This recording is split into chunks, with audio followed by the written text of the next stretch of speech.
There's been a long-running joke on RTBP about these men's electric trimmer companies sliding into my DMs, but when I got a message from Manscaped, I knew it was the real deal, and I haven't looked back since. I've been using their electric trimmer, and I'm going to say, worst name but best product, but the Lawnmower 4.0 since January, because in 2022, I'm just not hauling my ass to the salon to get a wax. But I have been loving it, and it's waterproof, so you can use it in the shower, and it helps reduce nicks, ingrown hairs, and grooming accidents, because we don't want any of those. So if you've been looking for an alternative to waxing, something to just change up your routine, or to gift to someone in your life, you can get 20% off and free shipping with the code RTBP at manscaped.com. That's 20% off with free shipping at manscaped.com with the code RTBP.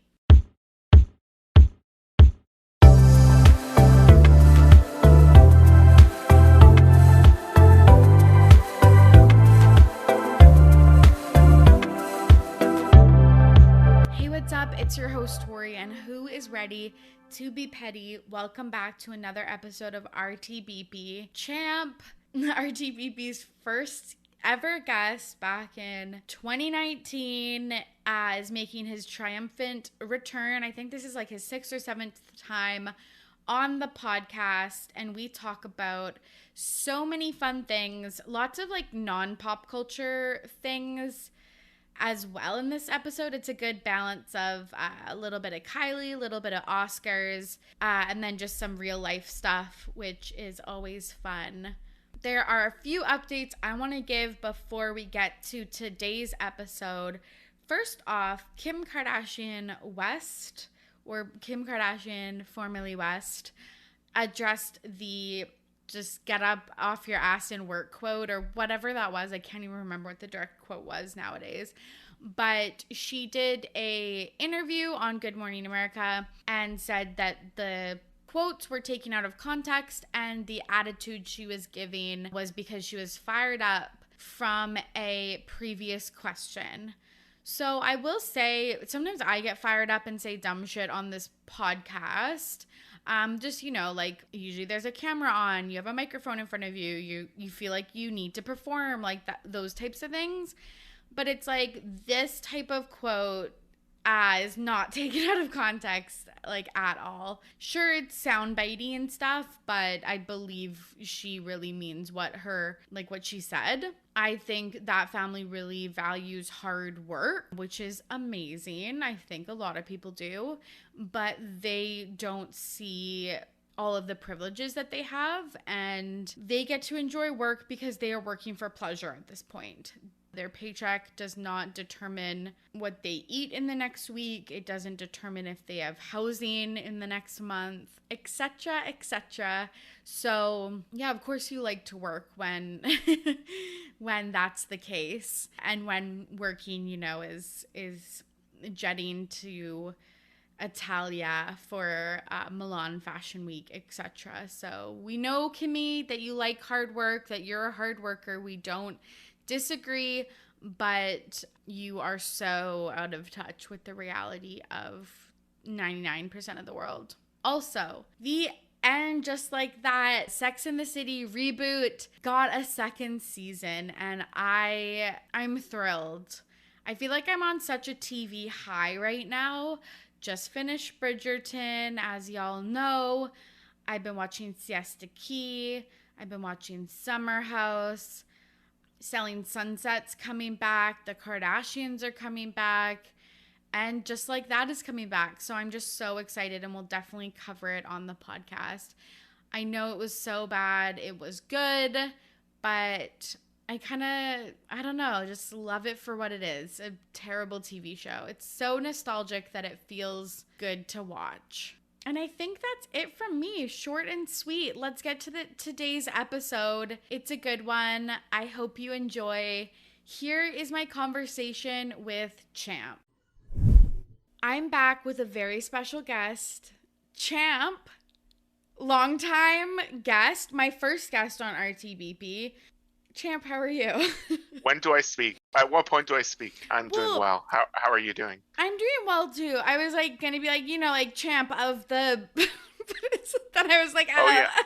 Oh yeah, because this podcast, since I've last been on, and even before that, has taken off with like people of note, people who are of something, of a podcast, of a, I don't know, some sort of website, Mm-hmm. some sort of Instagram Mm-hmm. profile. Mm-hmm. I'm of nothing. I'm of knowing Torry pre-fame. That's what I'm from. Stop. Yeah, just the lowly title of like friend of 12 years or whatever. Yes. Like Not not just a friend of the pod, but a friend of the person outside the pod. yes, 100%. Which is fine. This is my formal request for you to bring back your blog or like start a fucking Let's Substack or something. I'm just getting familiar with Substack actually. I Okay, have the cuz app. Do you know they have an app now? no, but I'm Yes. downloading it. Like, yeah, okay, I would love to get a Substack newsletter from you every like Sunday morning or something. Interesting. And what would the topic be? We can pitch this Yeah, yeah, offline. yeah. This isn't for right now. This isn't what this podcast is. No, but like okay, but like use this platform. Once you start your Substack, you can come back on Right. and you can pitch the listeners why they should subscribe. Right. Okay. You can put up a paywall. Yeah. Yeah. I bet all of your listeners, first of all, have already turned off the episode Yes. now that they know who the guest is. And also none of them are paying through the wall. Yeah. 0% of them. They're like, oh, a man and then Yeah. and an unknown. Like no. Yeah, I wanna see the podcast statistics on all your other podcasts and then this one, just like a sharp plummet. triangle downwards. Not to get into the weeds, and maybe I'll cut this, but a lot of listeners actually say they like the episodes with my friends better because Interesting. we have like better rapport. Right. You wouldn't know, but we'll talk about that. We'll talk. Oh, wow. We'll get to- Foreshadowing. a little foreshadow into what we're going to chat about today. Your last RTBP appearance was episode 57 when we talked about the Oscars. I think I've talked about every single Oscars on this show. 4 years running. Sure, we'll make it to number 5. We talked about the Kardashians, and we talked about Smooth My Balls, which is, again, just like bringing it full circle with my Manscaped sponsorship. I feel like every time I'm on the podcast as well, we're talking about something Kardashians. Because every single one yes. of your podcasts is about the Kardashians. Literally, even though I try my fucking darndest to not, but I just can't. Let's get this off our chests in the first 30 seconds. This episode is about the Oscars. Correct. But we will not be covering the slap. We will not be covering the slap. No, there is enough discourse online. RTBP. Too much discourse. Yeah. There is too much discourse online. RTBP doesn't need to be the one to throw their 2 cents in. No, we're not going to be able to contribute anything to this discussion. Honestly, there's no great articles about this. It is the one thing that I will say about it is I was obviously watching this show in real time and it was crazy. There's very few things in my life where I'm watching it or experiencing it and I'm also checking social media, and it was wild to watch the Twitter discourse happen in real time. Watching tweets get sent out and then get deleted or getting ratioed in like real time, it was wild. And I just want to tell everyone, not that I'm in any position to give advice about what people post on social media, but if you are looking to post a take about the slap, I would very much encourage you not to. Don't do it. 100%. It's like when I talked to Ashley a few weeks ago, it's like that poster in the kindergarten classroom, like, is it true? Is it kind? Is it like useful or whatever before you speak? And we all need that little checklist in our heads before we send out a tweet. I feel like there's been a few champ tanks, but like you have come on the podcast trying to pitch me something and I'm like the shark of Shark Tanks. Yeah. You're the Kevin O'Leary. You're the Mark Cuban. You're the guy who owns Boston Pizza. Yeah. On You're Dragon's probably Den. Yes, you're probably most like the guy who owns Boston Pizza. If I were to, you can look that up after what he, maybe you can do a side by side of Okay, the okay, guy who owns okay, Boston okay. Pizza and you Okay. on your Instagram stories and people can vote. Okay, okay, okay. I love that. So I'm not like Lori or No, or like the one kind of hot guy. absolutely not. You are 100% the guy from Boston Pizza.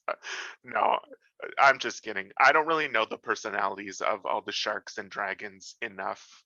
I only know the most famous ones Also, and the Boston Pizza one. will listeners who live in the US and abroad know what Dragon's Den is?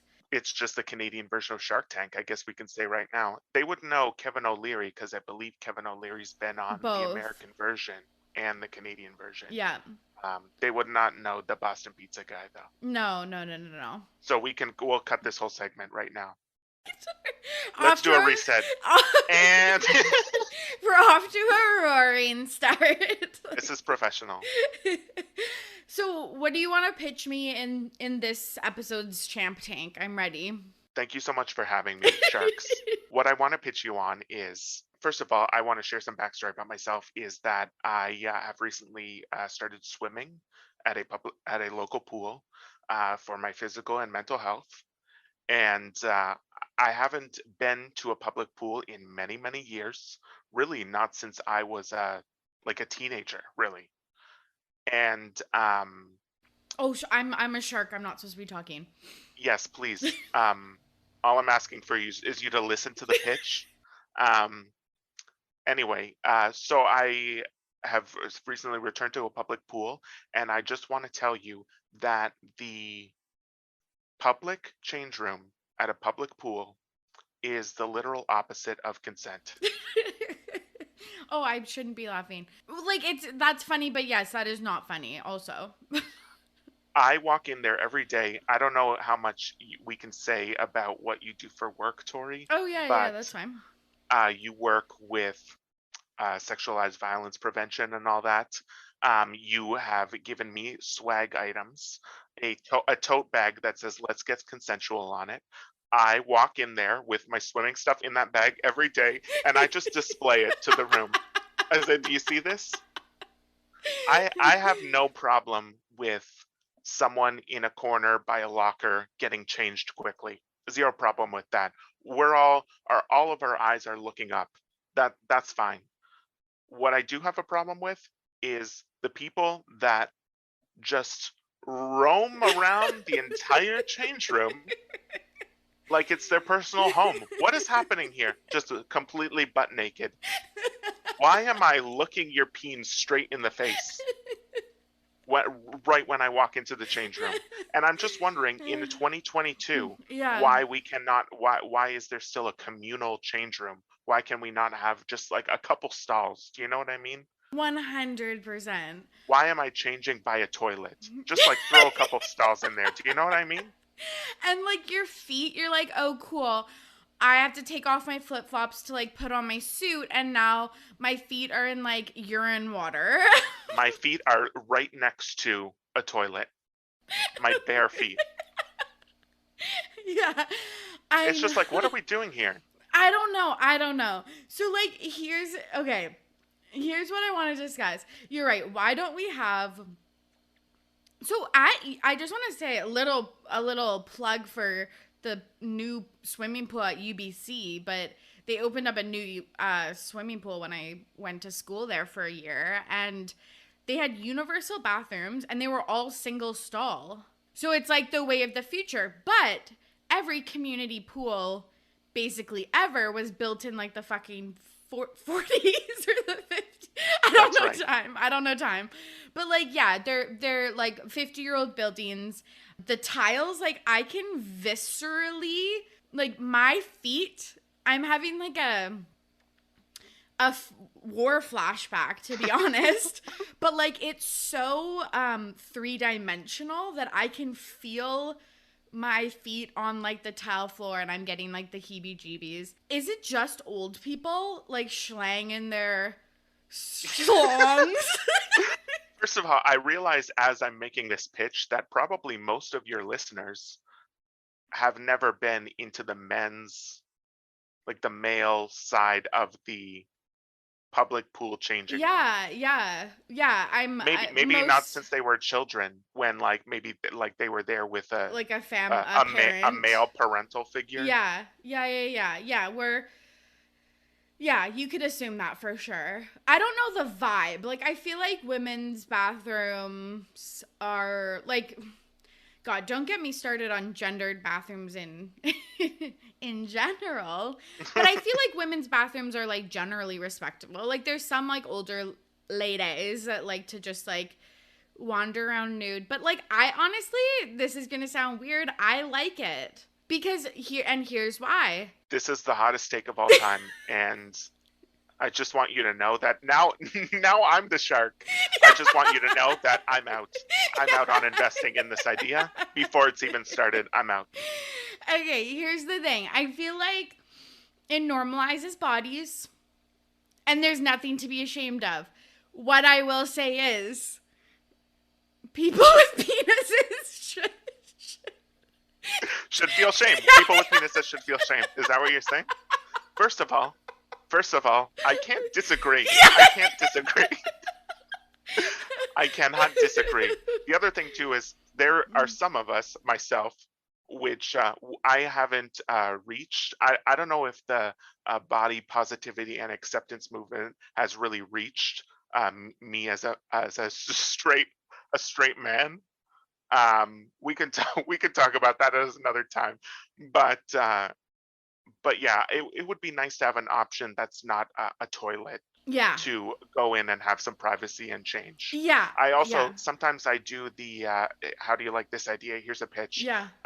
The towel in the lockers. Shut the door. It's holding the towel up. Now I have like a little privacy screen. Oh, yes. Okay. Okay. I can To dig go back that. to your earlier question, Yeah. whether it's just strictly old men, it's not, which was shocking to me. Yeah. Yeah. Yeah. The one thing that is great about going into a public change room at where I am in my life currently is that my eyesight is extremely bad and I cannot see a single thing. Which is, it's nice that it's just a blurry flesh shape. That's all I see. So that's excellent.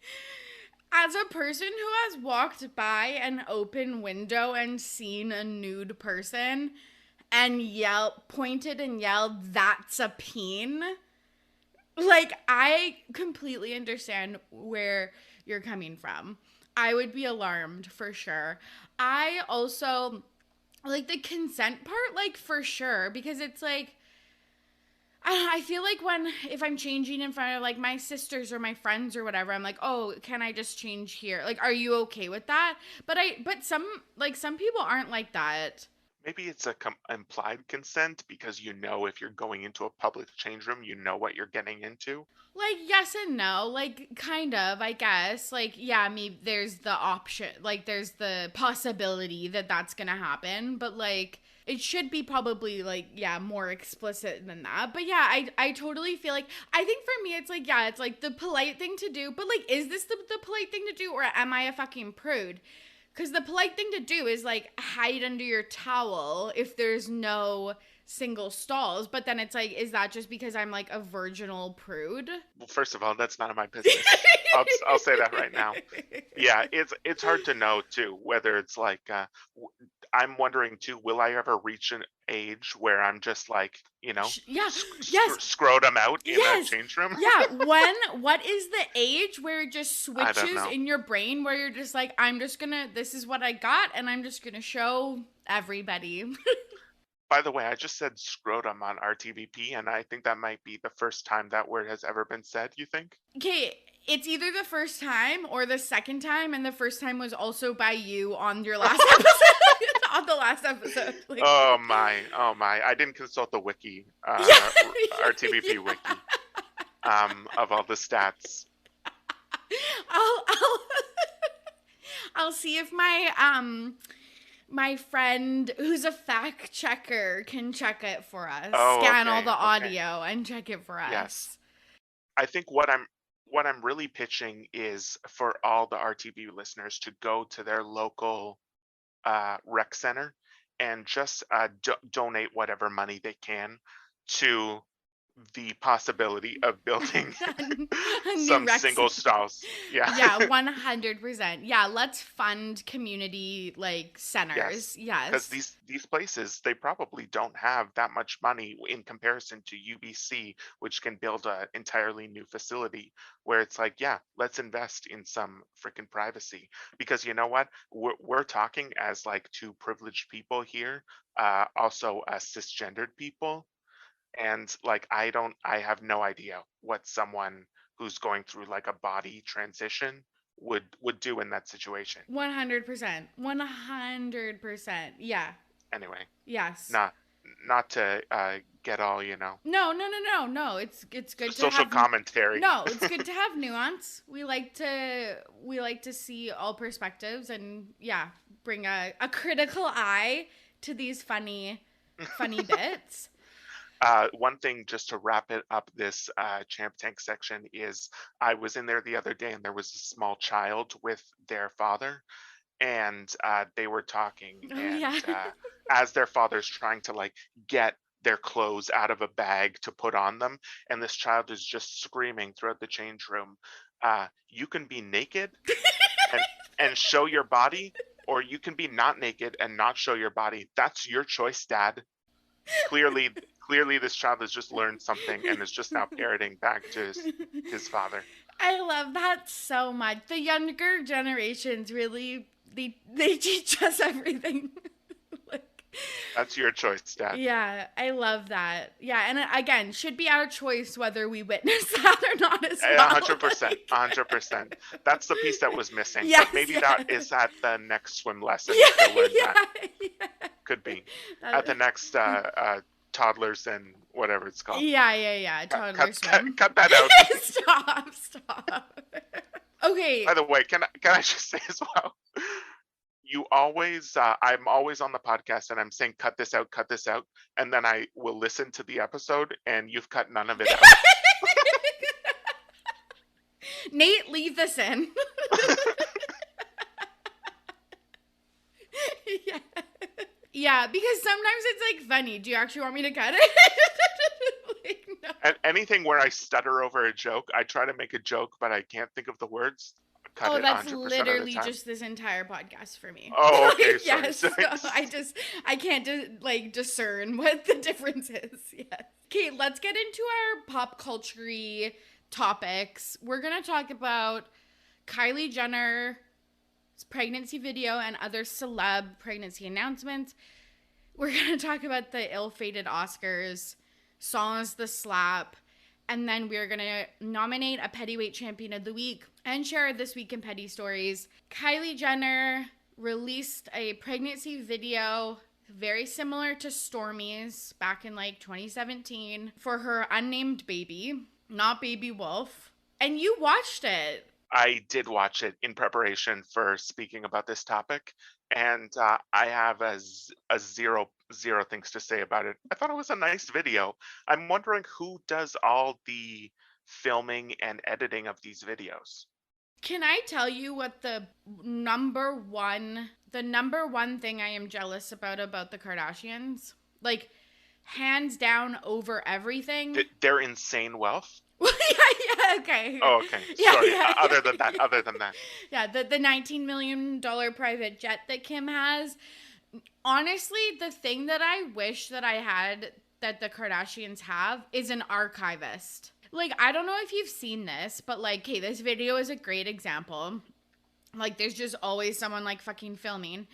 But if you've seen some of their like videos that they've done for Vogue or some of their like specials or even on their TV show, they have storage rooms, probably now storage centers, of just like archived photo shoot props, ball gowns that they've worn to events, party dresses. The wild thing is that Kris Jenner really started that when the Kardashians were growing up. So Kim has like so many of her like this was my, like the party stuff from my like 10th birthday or whatever. And it's like, yeah, because you have like the space and the like means to archive that. And it's like, no shade to my mom, but when my sisters and I found out she gave away our Barbies, we had an absolute fit this Christmas. But like, it makes sense. Like, we can't store a box of Barbies like in our house for 20 years. But like, I just really wish I had what they had. Like all these videos, like just everything, really. Photo albums, everything. When you're a regular person, it's called hoarding. But when the Kardashians do it, it's like a museum. It's archival. It's an exhibit. Yeah, 100%. Which is like kind of cool because it's like that's, yeah, when an exhibit, like a museum opens up and they're like, Kim, can we get your like shoes you wore to the whatever? Like, yeah, that's what I really wish I had. But anyways, Kylie released this video. It's very similar to Stormi's. It's that she's talking to the camera at 34 weeks pregnant. She did the same with Stormi. Obviously, there's the notable difference that Jordyn Woods isn't like the secondary star of the video. Like a few days following this, or maybe a few even hours following this, she was like, oh, BT dubs on Instagram stories. The name of the baby is not Wolf. And then just no further follow-up. So do you think that she named the baby Wolf and then saw the public perception and was like, I'm going to backtrack? Or do you think, like, I feel like that's, like, maybe not normal, but, like, maybe not as rare as we think where parents name the kid and then after, like, a day or so, they're like, this isn't working out. Was there a backlash to Wolf? I wouldn't say backlash, but or people were just like, this is not a great name. Yeah, I don't think there's... I mean, like, Stormi is not an amazing name. No. It's also like, do these people care what the people think? Or is it a situation where Kylie had this baby, now the baby's at home, and then they're calling it Wolf, and they're like, oh, actually, this baby isn't a wolf at all. It's a Charles. Yeah, they go the complete opposite way, and they're just like, Steven is actually like the new Jeremy. Baby. Yeah, like yeah. I don't know. I like waffle between the Kardashians not caring about their public persona at all, and then like caring so much about it that it's like fucking wild. Is there a possibility too that, like, other than there's like 3 male babies in this family? There's Psalm, Saint, and Wolf. Mason. Oh yeah, Psalm, Saint, Mason, and not this Wolf. Is the 4th one. Yes. And do you think that just like the Kardashian Jenner sisters, they're just like so focused on female names? That they're because, just like this isn't that's hitting their world. Well, yeah. I feel like with them, they all lean to. Oh, I guess that their dad. Oh yeah, no, their dad is Caitlyn Jenner. I was just gonna say that I feel like the Kardashians always, every time they have a baby, they're like, we want to name it Robert. We want to name the baby Robert after their dad, but it's like never come to fruition. But then I was like, no, Kylie's dad is Caitlyn Jenner. So I have no idea. But the baby's dad is Travis Scott, that's his performer name. His real name is Jacques Webster. So a lot of people are saying maybe Jacques or Jack or something like that. You're telling me that Travis Scott's name is Jacques? Yeah. Like he's French? Okay, so... Hold on, I'm going to Google this right now in real time. Yeah, it's Jacques Berman Webster II. Wow. Today I learned. Today you learned. And a lot of people say Jacques with the S because they're not French, but it's like, as Canadians, we know it's singular Jacques. I could see them doing like Jack. Honestly, his last name Webster. I like that. I kind of do. But you can't really do Webster. Yeah. I think that's when it crosses a line. Yeah, because they do, Stormy Webster, Jacques Webster. Yeah, we'll see. We'll see. Yeah, because she does call him Travis, like in videos that they've done together. So it wouldn't be also weird. Because I hate when it's like people pass down names and it's like, oh, that's like Junior, or like that's the like, or they end up nicknaming the person anyways. So we'll see. At December Swan on Instagram asks us, what are the best and worst celebrity pregnancy announcements? I wrote a few because just the ones that like first came to my mind and I thought we could chat about them.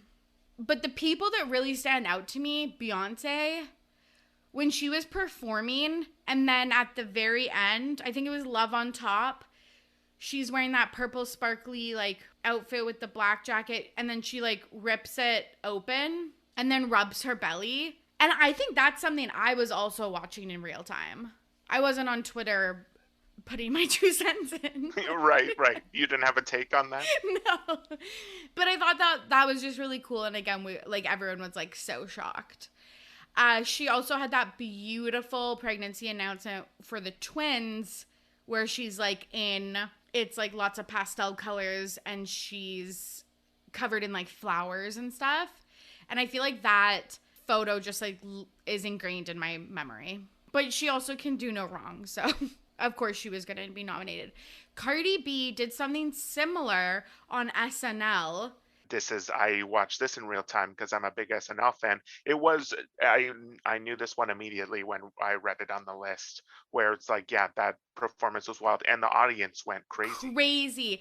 And so she was like in the spotlight and she was straight on, so you couldn't really tell she was pregnant, and then she turned and the spotlight shadow was just like all belly.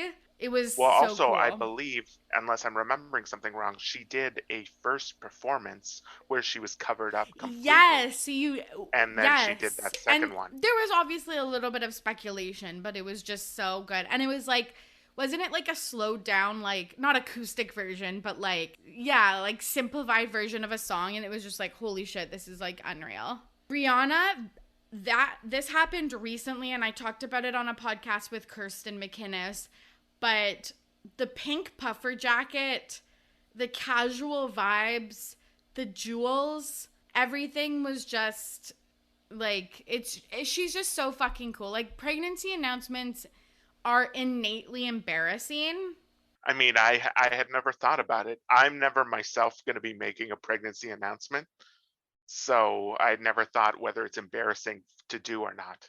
The pregnancy announcement part is obviously not embarrassing. It's like usually the means that people are sharing this information with is embarrassing. Was Rihanna's an actual announcement? I thought she was just somewhere and they took a photo. Like she was at an event. It was like through paparazzi pictures of her walking in Brooklyn, which is where her partner and her live like full time. That is my favorite version of pregnancy announcement, where it's just like there's no announcement. It's just like they are pregnant. And there's a photo of them. Sophie Turner. Yes. Where it's just like there's just a photo of them in the street and it's like, oh, they're pregnant. Why does it need to be announced to the world? They should just like be pregnant. I bet maybe people are coming for our fucking necks over this. What do you mean? I don't know. Maybe this is bad. These are bad takes. But like, some of them are like like, I want to name one more good one that was like extremely memorable for me. And then let's talk about the worst of the worst. Jessica Simpson on Halloween dresses up as a mummy. LOL. The one that's spelt with a U. Which, honestly, why did I think this was the best? I wrote this like 5 days ago. Now I'm kind of being like, low-key, that's literally what I hate. I'm looking at this and I can't agree with this take.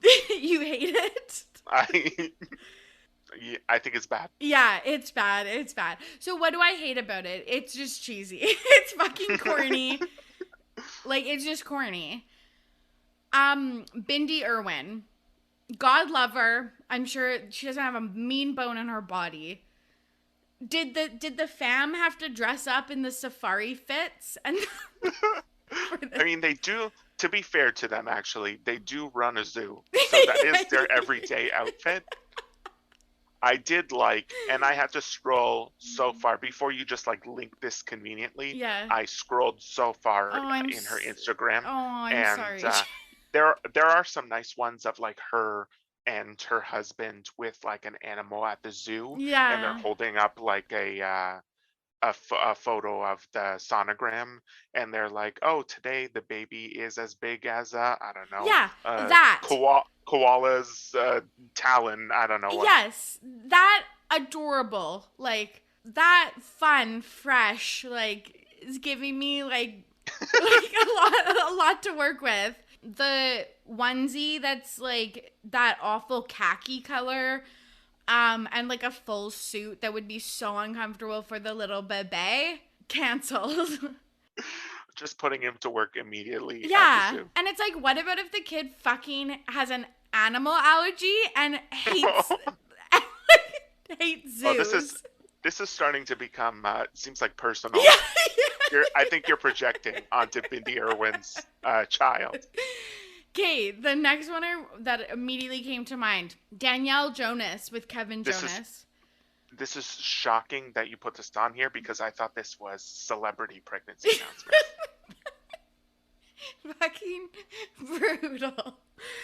Absolutely brutal. It's Kevin and Danielle. I think this was for their second kid. They're sitting in a bed.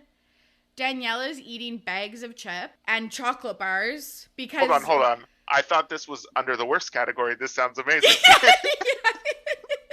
Kevin is reading like a how to be a dad book. And I was annoyed by it. Oh, I see. They're playing into stereotypes is what you don't like here.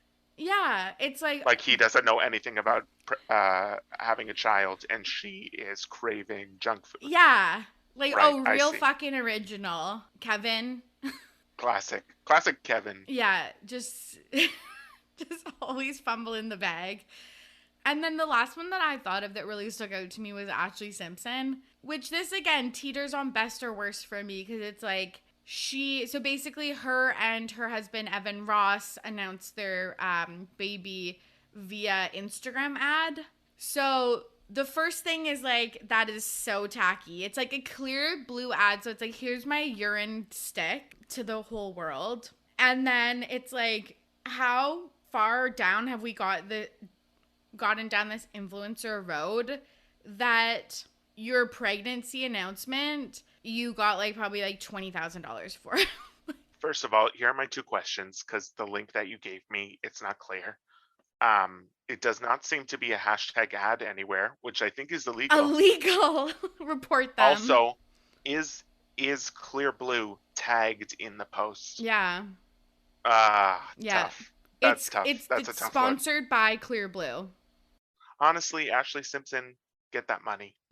Then the other part of me is just like, milk it for whatever. Like, you're not doing music or your TV show's canceled. Like, so both the Simpson sisters are on the worst list. We decided. Yes. Right. They are in the best of many of my categories. I fucking love them both, but I just can't do these cheesy pregnancy announcements. It kills me. It's so corny. Well, we'll see one day if there's anything that comes out of the RTBP Instagram account. Yes. We'll see. Then we'll judge. Clear Blue. Like, slide into those DMs. That's right. Hold on. You'll have like a tiny podcaster mic. Maybe a tiny headset. Yeah. Baby's first podcasting setup. Perfect. I love that. With a tiny manscaped lawnmower. Yeah. Electric trimmer. That's right. Seamless brand integration. If any of the listeners have any other best or worst pregnancy announcements, send them over my way and I'll pop them on the RTBP Instagram stories. Have everyone else weigh in. Let's move on to probably what everyone wants to hear about, the Oscars this week. Or maybe they don't, since we're not talking about like the moment. This brings me to my first point though about the Oscars is, who is this show for? Who is this show for? Because it's not for people that love movies, because they're barely talking about anything movie related in this show. They don't have the stars that they once had. The presenters are whack, if I can say whack. I don't know. They're Okay. they're fucking whack. Yeah. Yeah. They had on the show, let me pull up a list of presenters at this show. They had Venus and Serena Williams. Makes sense. Yes, love them. A movie that is nominated is about their father. Yes. Makes sense. Yes. DJ Khaled is there. Okay. Why? Who else do we got? Jacob Elordi is there. Star of The Kissing Booth 1, 2, and 3. And nothing else movie related. Star of Euphoria, not a movie. Why is he at the Oscars? I'm giving him a pass because I have a crush on him. But yes, you are right. You're telling me you still have a crush on Jacob Elordi after watching him in Euphoria? That I need you to unpack that with whoever you're talking to professionally. You know Liz? what I'm saying? Let's move on. They had Tony Hawk. Oh. Professional skateboarder Tony Hawk. They had professional surfer Kelly Slater and professional snowboarder Shaun White presenting a clip package about the 60th anniversary of the James Bond movie franchise. Explain. Okay. It's literally like you... Okay, you know when those AI robots, you feed them like 1,000 hours of TV Yes. and they write a script for it or whatever? That's this. Yes.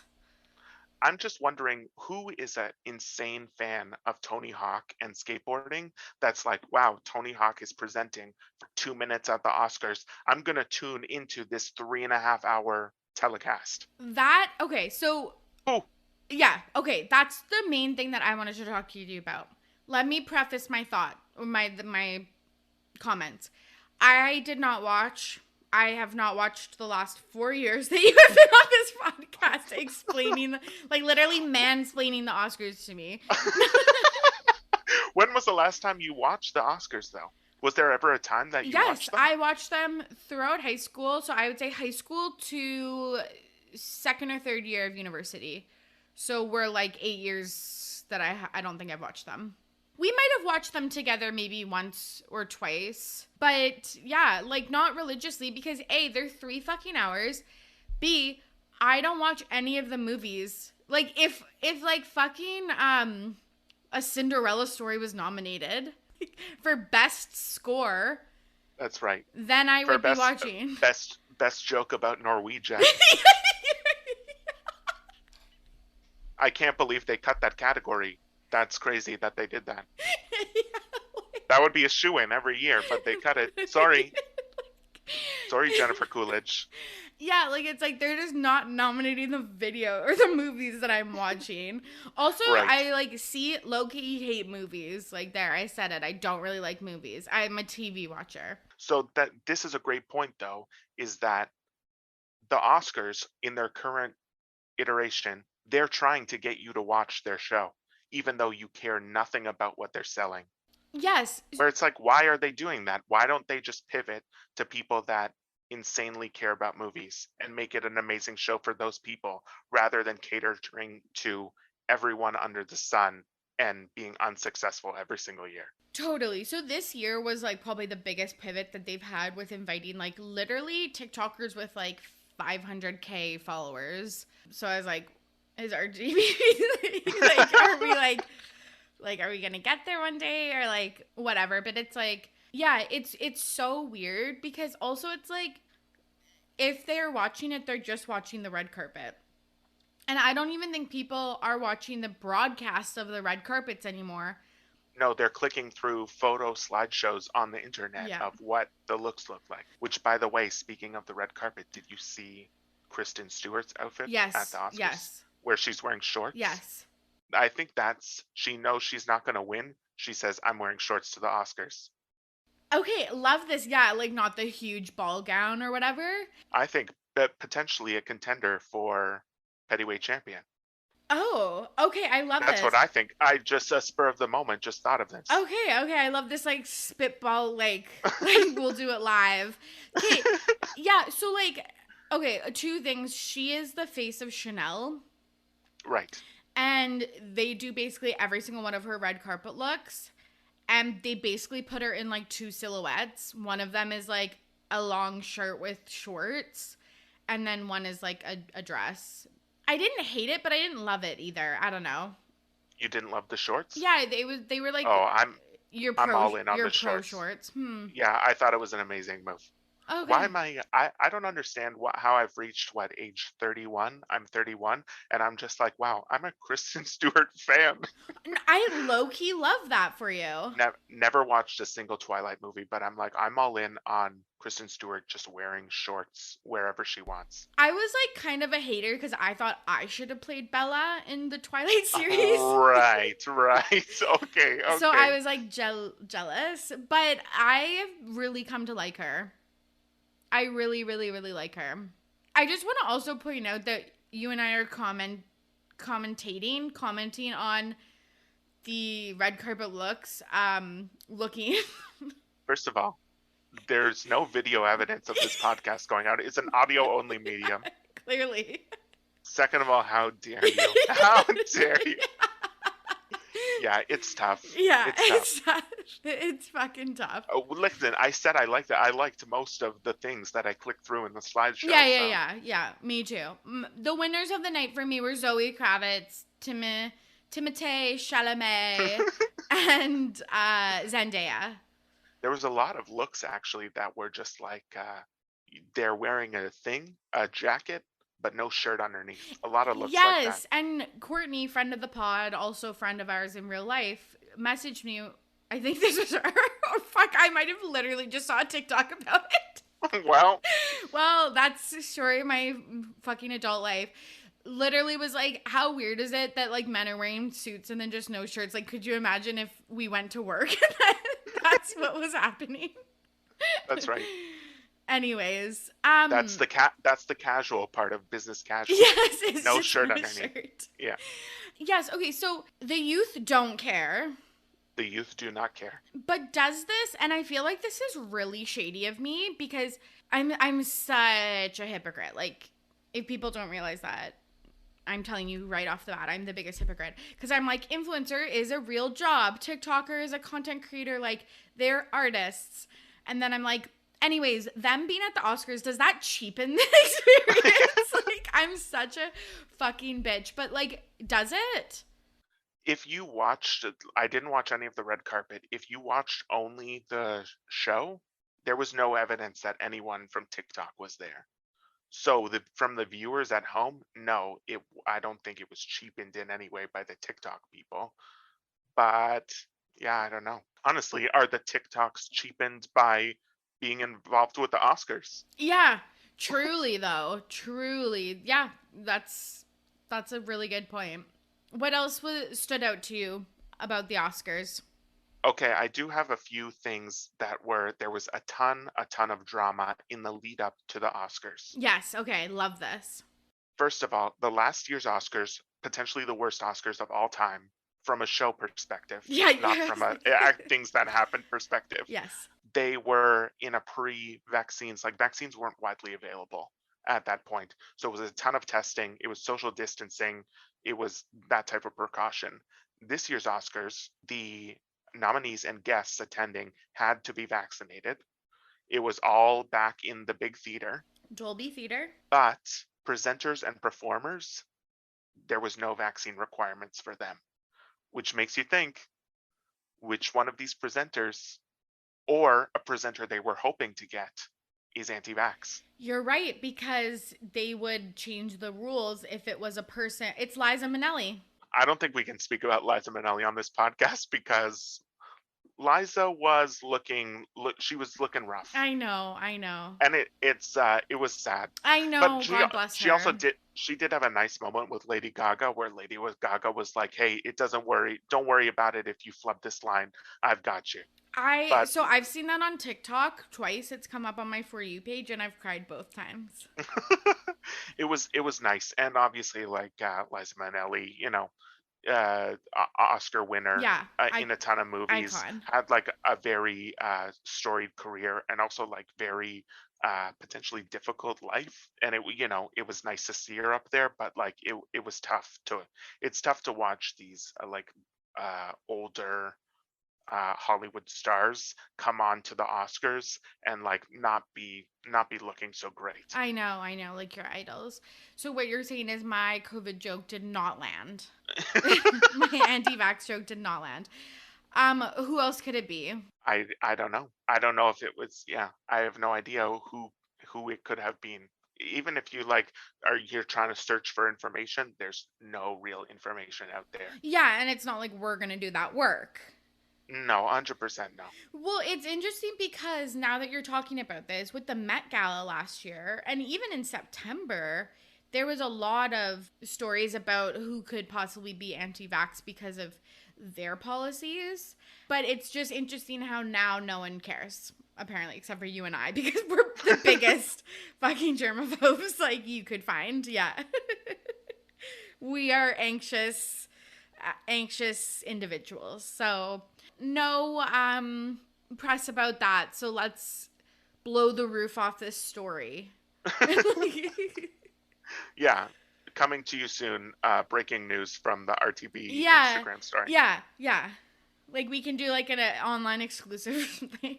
I have the next controversy leading up to the Oscars. Have you heard about them trying to shorten the ceremony? Yes, which it's like, yeah, if it's not in a 60-second TikTok format, your girl's not watching. So they leading up to it, and it's come out now that ABC, who broadcasts the Oscars, was like heavily pressuring the Academy to say like you need to make some cuts to this show because no one is watching and it's boring as fuck. And so they cut 8 categories from the ceremony, and they presented those awards in the hour before, when all the famous people are showing up on the red carpet and doing interviews with Vanessa Hudgens. That's when these awards are being presented in the theater. And then what they did was they edited clips of these speeches from these awards into the main telecast. So like literally a screen would come down in the theater, and it would show the clip to the audience in the theater of what we were seeing at home, of this edited clip of the person who's accepting the award for best film editing. And the winner is talking to an empty theater. So I think they said that it was potentially like 70% full, but unsure how much of it is like actual people, like nominees attending and wanting to watch those speeches, Yeah, because or eight if it's seat categories probably fillers. like eight category. Yeah. 8 categories worth of people probably Yeah, is quite a bit of the theater. Yeah. it started at 4 and went to 5, so that's a long period of time too, where it's like if you're the first award that was presented right at 4, how many people were there watching you win versus how many people were there when the award was presented at 4:45 or Yeah. whatever. Yeah. But Wild. anyway, It major drama. The industry people hated it. They said it was a major disrespect to those people. Also, they really like edited the speeches down, so it only gave you like maybe like a 15-second clip of this person What's the speaking. point? What's the point? And the biggest thing about this is it did not even shorten the broadcast in any way.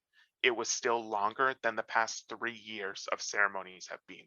So they did all this work, had all this controversy, pissed all of these groups off because all of these like film editors and sound designers and production designers and all these people, they all have branches of the academy.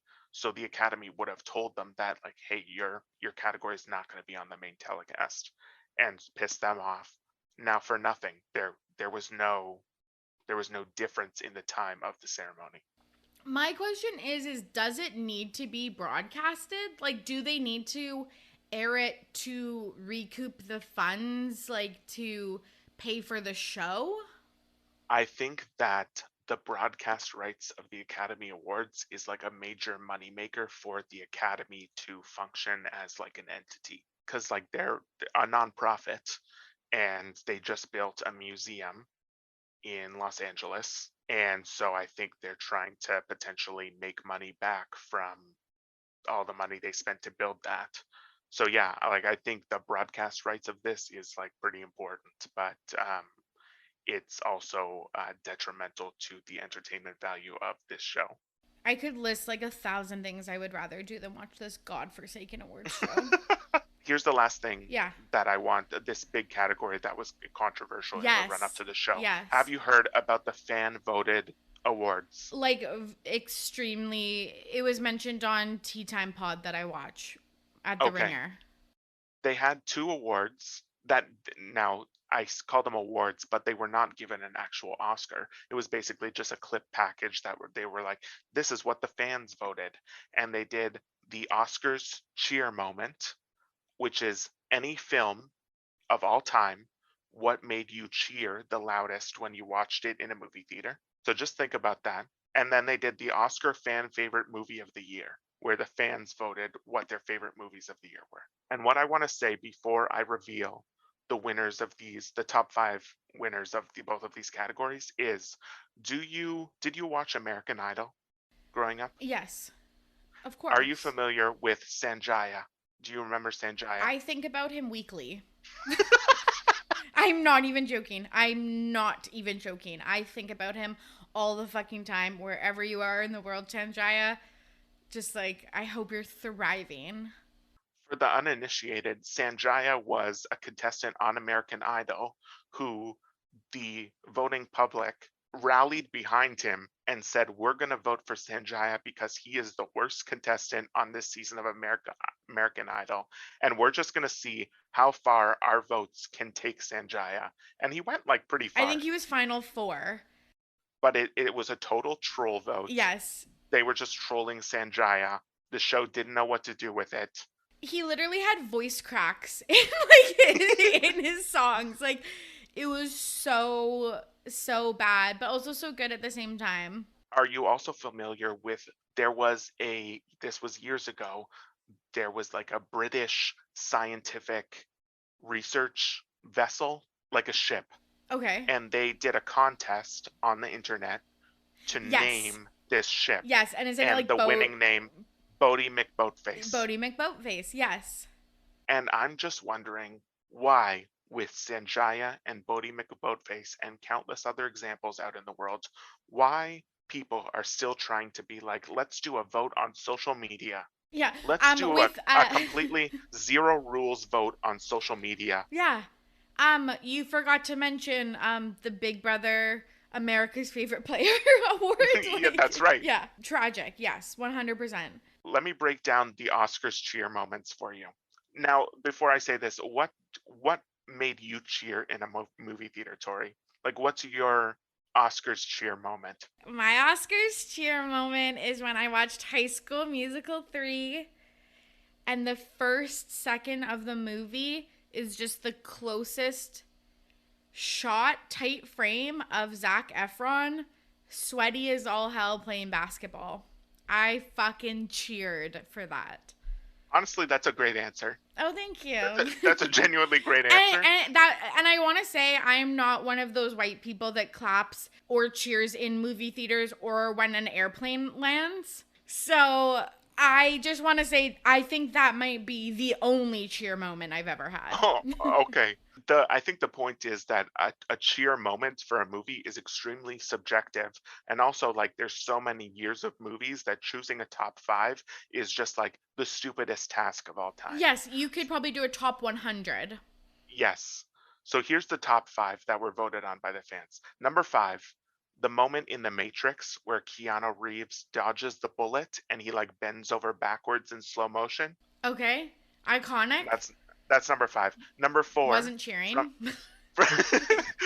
Number 4 from Dreamgirls when Jennifer Hudson is singing "And I Am Telling You I'm Not Going." That's number 4.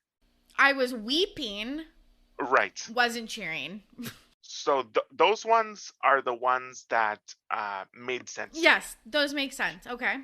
Here are the next 3. When Captain America says "Avengers Assemble" and all the Avengers come together to defeat Thanos in Avengers Endgame. Torry, how much were you cheering when you definitely watched that movie and saw this moment happen? Like, They just have to shoehorn a Marvel thing into this, don't they? Oh, they sure do. Oh, what? But What's the first and that's second one? number 3. And Okay. honestly, like if you're a Marvel fan, that was an extremely cool moment. But like out of the history of Movies? movies, Yeah. I don't know. Yeah. Here's number 2, and this is a spoiler. I'm gonna spoil right now. Okay. The Is it latest like Spider-Man Encanto? movie. Oh, okay. it's, Is it when they it's not find Bruno Encanto. in the house? First of all, a quick side tangent before we get to the top 2 here. They did a performance of We Don't Talk About Bruno on the Oscars, but they did the first part of We Don't Talk About Bruno, and then Megan the Stallion came out and did a rap about the Oscars, which was good. And then they translated the song, the lyrics of We Don't Talk About Bruno into We Gonna Celebrate Oscars. And was this when Becky G rapped? Yes. Okay, I will look at this up when we're done recording because that sounds This is the tragic. this is the kind of fucked up idea that happens on the Oscars now, where it's like they think like, okay, the most popular Disney song of all time, TikTok is crazy about it. Everyone's crazy about it. Every single person on earth who's seen this movie or has TikTok knows every single word of We Don't Talk About Bruno. And then they're like, what we're going to do is we're going to change the lyrics so no one can sing along. This is the kind of idea. What's happening? I don't know because you're absolutely right. That makes fucking no sense. No sense at all. Okay, here's the top 2 cheer moments. I'm about to spoil Spider-Man No Way Home, the latest Spider-Man movie. Okay, Skip ahead if you don't want to like be the spoiled. Tom Holland Zendaya one. Okay. Yes. I assume no one will be skipping forward because I assume none of your listeners care about this movie. Yeah, or they've When already Tom seen it if they do. when Tom Holland, Andrew Garfield, and Tobey Maguire, Okay. the 3 Spider-Mans, all teamed up together in this movie. So that was the number 2 moment.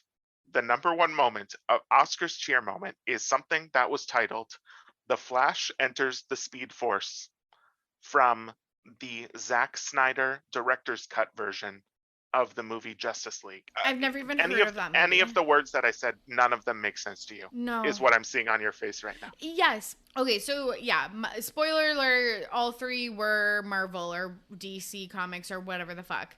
Cool, but that's indicative, like, not to again fucking bring this to like the real world context, but it's like that's indicative of just what movies like care, like people only care about superhero movies like in theater, like to go to theaters anymore. So then they're just putting all of their money, or most of it. I don't want to say that. I'm sure there's lots of great like indie films and shit that I just like don't get to hear about because I have to hear about 7 Spider-Man version. Like, did we need 3 full fucking series on Spider-Man? I can't comment. It is crazy though that like these fan groups are obviously like crazy fanatical and very dedicated to getting the point across that they love their superhero movies. Like Zack Snyder's fans Yeah. who love that movie voted in droves for this movie. So is this to be on the cheers moment? Which, yeah, okay, yes. And again, then now people, the people that I feel like run Hollywood are looking at this and then they're like, okay, let's just put more money into Marvel. But is this like so this isn't an award that happens every year? No, this was for this ceremony specifically. Okay, so yeah, that was the worst. That seems like the worst thing would have ever watched on television. Here's the Oscar fan favorite movie of the year. Yes. Just of 2021. Okay, any movie that came out in 2021. Which, okay, like that also, no offense, this low-key kind of makes sense. Like, do they deserve an Oscar? Like, no. But well, they didn't get an Oscar. It was just like an acknowledgement. But also, like there is something called the People's Choice Awards. Yes. Maybe you've heard of it. This is the People's Choice Awards. Like, literally, we have this already. Did they get a surfboard? Here's the top 5. Okay. Tick Tick Boom. Okay. Yes. A movie that happened this year, awards nominated. Andrew Garfield. A lot of people liked his performance. Directed by Lin-Manuel Miranda. Makes sense. People love that movie. About theater. A lot of theater kids out there that really identified with that movie. Makes sense. Spider-Man No Way Home is number 4. Again, makes sense. A big movie. Lots of people like superheroes. This is where it gets dicey. Number three movie of the year is something called Minamata. Have you heard of Minamata? No. Is it a foreign language film? Sort of. It made $1 million at the box office, which is basically a quarter in regular people money. Here's the synopsis of the movie. War photographer W. Gene Smith travels back to Japan, where he documents the devastating effect of mercury poisoning in coastal communities. Okay. Guess who plays W. Eugene Smith? It's Johnny Depp. Did you see that coming? Johnny Depp. The Johnny Depp stands on the internet got his movie that no one saw, that no one had even heard of, to number 3 on the fan favorite Oscars movie of the year. I didn't know Johnny Depp still had fans in 2022. Again, I can't comment on that because I have no idea what's happening. Okay, side tangent. People are like shocked that I like Pete Davidson. I don't anymore. I'm so over that face. But it's like I had the hugest crush on Johnny Depp in Pirates of the Caribbean, so I feel like you can track my yeah. Okay. Anyways. Okay, cool. Minamata. Congrats. There's not much more to say. Yes. Here are the top 2. Let me give you the first one because it's less suspenseful than the second one. The first one is a movie called Army of the Dead. It's a zombie heist movie that was released on Netflix that was directed by, again, Zack Snyder. Number 1 on the Cheers moment, number 1 on the fan favorite movie. Suspect. The Zack Snyder fans are out there just like spamming Twitter, basically. Yeah, and we're gonna get canceled over this. I don't know if any Zack Snyder fans are I don't know what the Venn diagram of Zack Snyder and RTBP is, but I imagine it's 2 circles side by side. Okay. I'll make sure to not tag him in this. The number 2 fan favorite movie of the year, and this was the one that was intended to be a troll. The movie is Cinderella, starring Camila Cabello. Oh my god, I kind of wish this was a video podcast so people could see this fucking jaw drop. No. Yes. How? It was a troll. People were like, this idea is stupid, and we're going to vote for the worst movie of the year. Did she go to the Oscars? I don't even think she was there. She did not because Shawn Mendes was presenting. Why is Shawn Mendes presenting at the Oscars? Goes back to what we were talking about before. 100%. Anyway. So, okay, like, I love bad movies and, like, cheesy movies and, like, stuff like that. And I didn't even choose to watch this movie. And this type of movie is, like, is my genre. And I opted out. Well, it's number 2 fan favorite movie of the year, so maybe you give it tune into Prime Video and give it a shot. That is wild. That is wild. Yet no one votes in elections. It's tough. Maybe if Camila Cabello was running against Zack Snyder and Johnny Depp from Minamata, maybe people would be engaged in the electoral process. But until that day happens, until 2032, yeah, when that actually happens. Here are some stray thoughts about the Oscars, and then we can wrap this up. The story of this Oscars, other than the slap, was that a movie called Coda, which is on Apple TV Plus, movie about the child of deaf parents, won a ton of awards, like 3 major categories at the Oscars. It's kind of sad that the slap happened because the story of this Oscars would have been a movie about the deaf community and deaf performers and deaf filmmakers being recognized at the Oscars. So that kind of sucks that isn't the big takeaway from the Oscars. So just thought I'd shout that out. Another random thought about the Oscars is that Billie Eilish and her brother won an award for Best Song at the Oscars for the song that they wrote for the latest James Bond movie, No Time to Die. Billie Eilish is the first person born in the 2000s to win an Oscar. Oh, wild. That's a fun She's the first fact. person from the 21st century, and I'm just wondering how you feel about your accomplishments in life when you know that people that are born after 2000 are now out here winning Oscars. Yeah, it gives me the same feeling as when I look at Yeah, influencers and TikTokers, and I'm like, I'm past the prime. Yeah. By like fucking 12 years. Like not a year or two, by a decade plus. And just one last, just truly nonsense decision made for the Oscars. The in memoriam section of the Oscars. Always a hard sell. They had a choir. Yeah. The choir did very well. Yeah. The first song they sang was Sarah McLachlan, I Will Remember You. Makes sense. Makes sense as an in memoriam song. Yeah. The second song that they transitioned to, it was a medley. The second song they transitioned into is Spirit in the Sky. Have you ever heard the movie Spirit in the Sky? I want everyone who's listening to this, which is all 5 of you, pause the pod. How dare you? Go to Spotify, listen to Spirit in the Sky, and you tell me whether it's an appropriate song to be played. Okay, I cannot wait. Over people who are dead. They're dead. Let me just Google quickly, super quickly. Cut this out. Here's the lyrics to Spirit in the Sky, just to give you a little sample. I'm not going to sing. When I die and they lay me to rest, gonna go to the place that's the best. When I lay me down to die, going up to the Spirit in the Sky. Going up to the Spirit in the Sky. That's where I'm gonna go when I die. When I die and they lay me to rest, I'm going to go to the place that's the best. I don't know who thought it was appropriate to be like, for the in memoriam section, let's choose a song that has die 12 times in a row, just to remind people what this is all about. These people are dead. Like, it's already, it's like, these are colleagues, these are friends, these are partners, these are people, in some cases, they're idols to these people idols, in this room. Yes, 100%. And in some cases, family members. Yes, totally. Or it's like, I've had a 30-year career with this person, or a 30-year friendship, or whatever.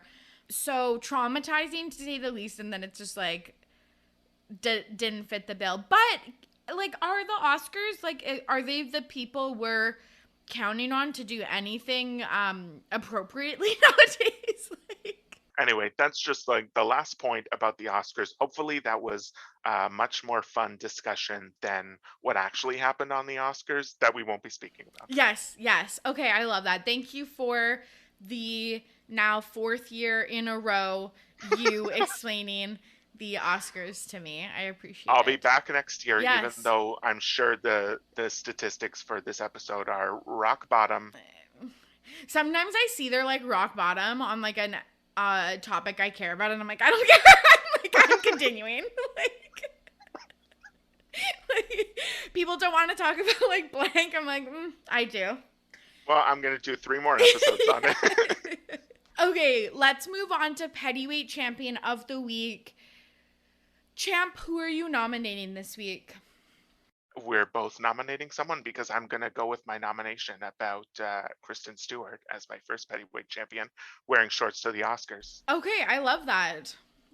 My second nomination is Apple. Yes, the company. For their new feature where you can put yourself on Do Not Disturb publicly. You can publicly say to everyone, my phone is on Do Not Disturb right now.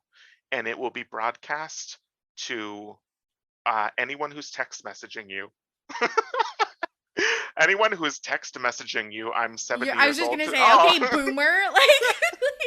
Anyone who's messaging you sees immediately that your phone is on Do Not Disturb. And I just want to say, the person that uses this feature the absolute most, Torry of RTBP fame. By the way, and not just sections of the day, all the time. From dawn till dusk. I just want to say. Why? Okay, the funniest part is how you learned about this feature, which is you texted our group chat and you were like, why has Torry, like, blocked me? Because I didn't realize that everyone was seeing the same thing that I was seeing. I am of 2 minds, as I always am. One mind is like, it's so nice that I know. Okay, this is gonna sound bad. It's so nice that I know that you're not passed away.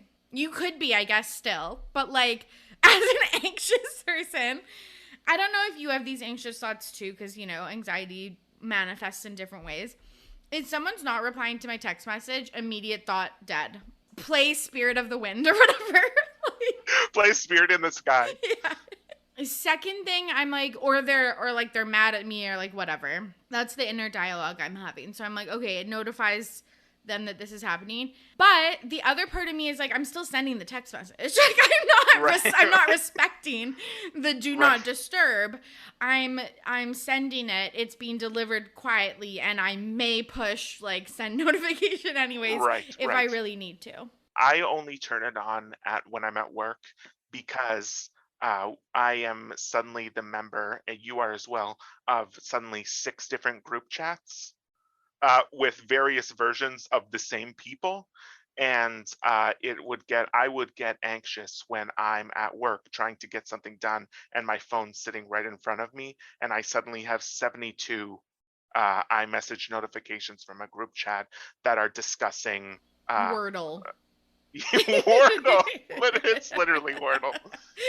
Yeah. Yeah, totally. I put it on, so I thought I was like, You thought you were better than I'm so busy. I'm gonna put on Do Not Disturb.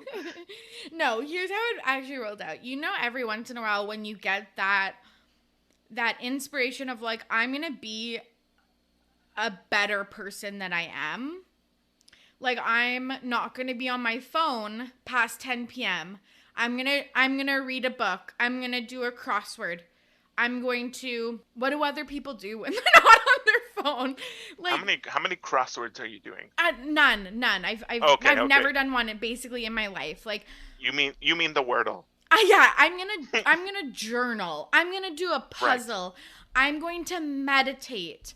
I'm going to stretch before bed. I'm gonna take a relaxing bath. I'm gonna pack my lunch for the next day or something like that. I'm not going to be on my phone, so I will set my do not disturb to go on every night at 10 p.m., which is, I think, what you were originally referring to. So no, now it just silences all my notifications. I'm still on my phone from 10 p.m. till 1 a.m. when I fall asleep, and now I just have to manually go into my messages to check them instead of just getting the notification. Great.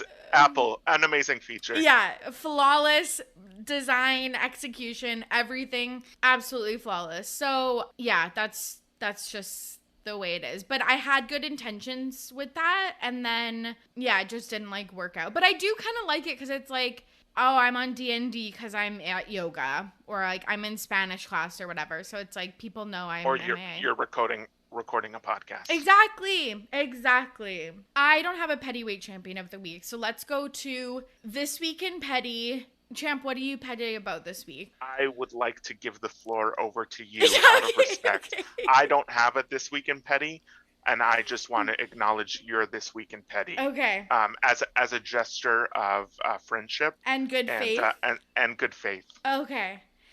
As I mentioned, Champ is my IRL friend, huge supporter of the podcast. For many years, we've been friends for many years. Yes, many years. And I was in on the podcast on day one. I was a day one listener. Yes. So I've known you for over 10 years. I started the podcast 4 years ago. You were my first ever guest. You were probably my first ever listener. Biggest supporter of the podcast. You named this very segment. And 4 years later, it's coming back to bite you in the ass. I was going to say I found out. No, it was revealed to me. Yes, I disclosed. Tramp disclosed. We're on episode 86 with a total of 17 bonus episodes. Over 110 hours plus of RTBP content. Champ hasn't listened since episode 17 part 1. That's, I think, fucking 2019. Let me just say, in my defense, I'm very busy. This was before the Apple's Do Not Disturb feature. Yes. Now now everything's organized and you're super productive. Yeah. That's right. You know, when you're just something happens in your life and you just get behind with the podcasts and you just fall too far behind and you're like, I'll catch up. but you just don't find that opportunity. That's what happened to me. So I haven't even listened to the episodes that I'm on. Yeah, okay, so this is what I wanted to talk to you about. A, your girlfriend's been on too. Yeah, haven't listened. Like, how fucking dare you?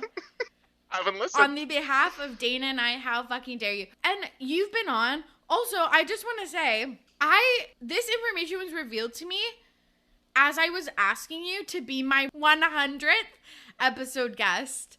Because I was like, you're so special and so integral to this podcast that I need you to help me celebrate 100 episodes. And you're like, oh, BT dubs, I haven't listened in 3 years.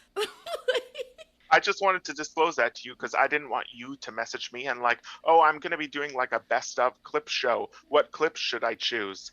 And I would have to make something up. Chomp. Oh, I love that one. I love that one where you talked about the Kardashians. Definitely include that clip. Send. Chomp, I've done 2, maybe 3 clip shows over the past 4 years. How would I know that? And they are top 10 lists, and you make the list 2 or 3 times each time. What I will say is that was almost a name. That was one of that. Put this on the wiki too, listeners. That was almost a title of the show. What I will say is that since I listened last, which was episode 16. Oh, great. Not even 17. This podcast has become a professional operation. Yes. Before, it was like, come to my apartment and we'll sit at a kitchen table with basically like a laptop microphone and we'll record this. No one's listening to this. Like Torry's family and a few of her friends are listening to it, and that's it. And now this is like a professional operation where you're on other people's podcasts, they're on your podcasts, there's cross promotion, you're getting ads for ball trimmers. This is a professional operation now. Use code RTBP. And I think it's good that I haven't listened so that I can start from the beginning and listen to the progression all at once.